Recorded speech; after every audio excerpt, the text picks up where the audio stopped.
Here's a shocking statistic. 70% of entry-level financial advisors quit within the first 3 years.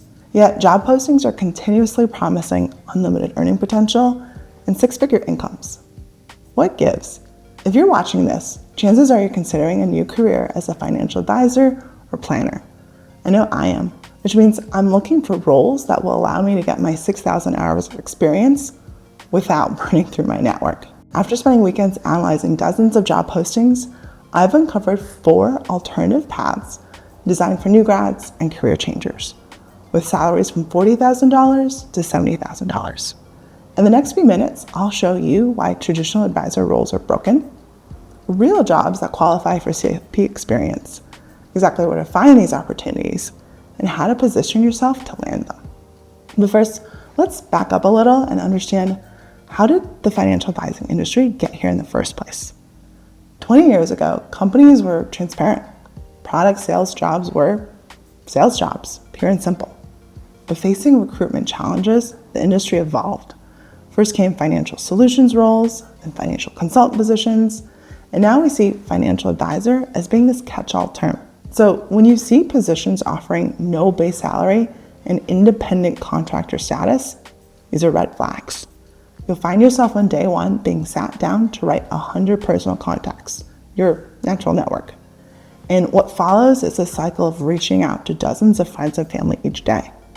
Exhaust your network, discover that they have limited interest in life insurance and other financial products, and struggle with the emotional toll of making these calls.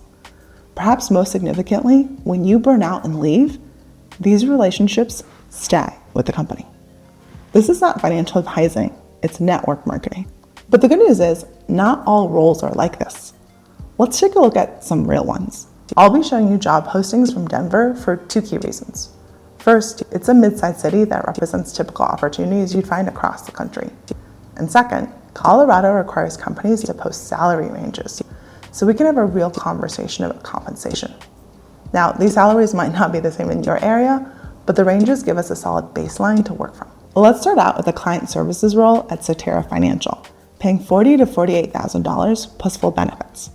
This is a great entry point if you want structure while learning the business. You'll support financial advisors with client paperwork, preparing reports, and helping with quarterly reviews. About 1/3 to 1/2 of your time should count towards CFP experience.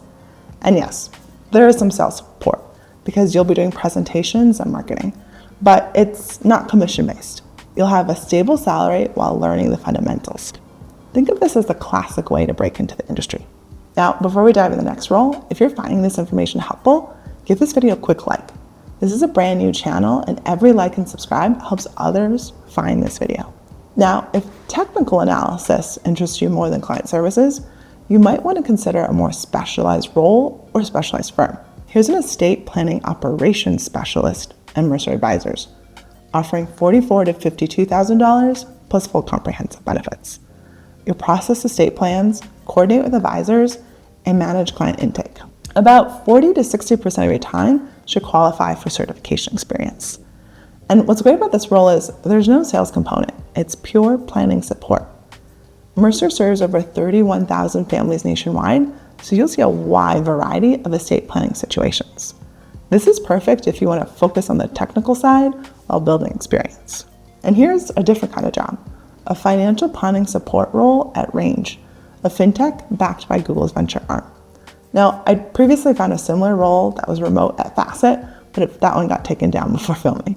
So while Range is New York City based and doesn't list a salary, startup roles typically offer competitive base pay. You'll support their planning team, handle member onboarding, and help build their financial planning knowledge base. About 40 to 60% of your work should qualify as CFP experience. And what's unique here is that this isn't a tech-forward environment.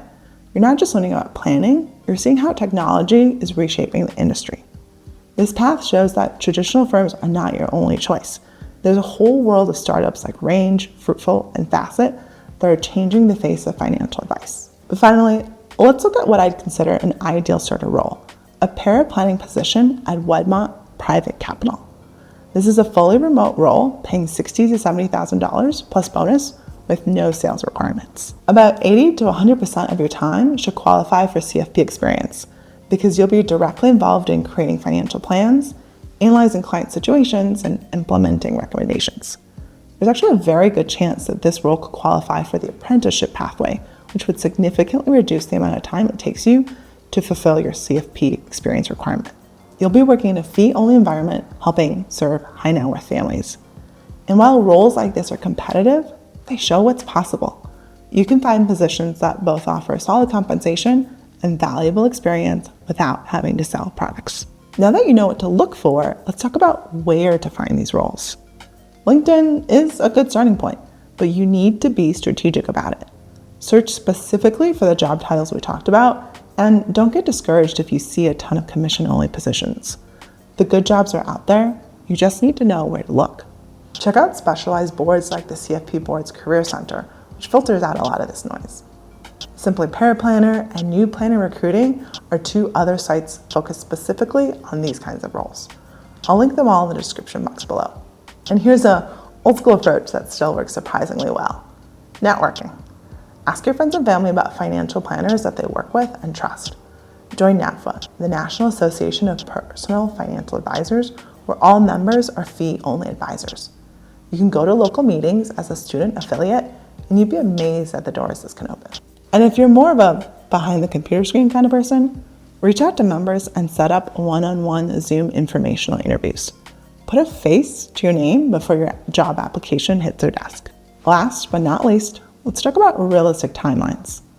I'll be straight with you. Finding these roles takes patience, and the more time you can give yourself, the better position you're in. As I'm filming this video in early January, I know I'm going to need to wait before I start applying. No one really hires during the holidays. It takes a while for new budgets to kick in, and it takes a while for people to kind of get back into the flow. I'm planning for a 3-month search to give myself time to find one of these roles.